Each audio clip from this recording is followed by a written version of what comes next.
Viewers, আজকে আমি আপনাদের সামনে হাজির হয়েছি আবার নতুন এবং খুব মজার একটা টেকনিক নিয়ে।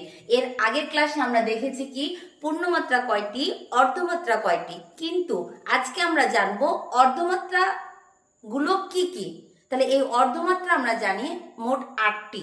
তাহলে অর্ধমাত্রা 8টি মনে রাখার একটা ছোট্ট টেকনিক নিয়ে আমি হাজির হয়েছি আজ আপনাদের সামনে। তাহলে টেকনিকটা কি দেখেন, গাধা শেখে ঋণ প্রথা। টেকনিকটা কি? গাধা শেখে ঋণ প্রথা। এর মাধ্যমে আমরা কি করে মনে রাখবো অর্ধমাত্রা 8টি, তাই না?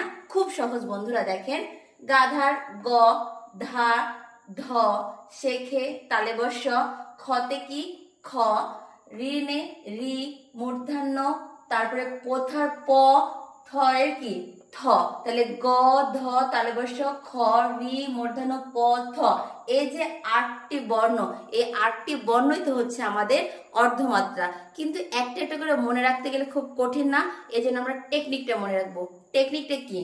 গাধা শেখে ঋণ প্রথা। অনেক সহজ না? ধন্যবাদ, আল্লাহ হাফেজ।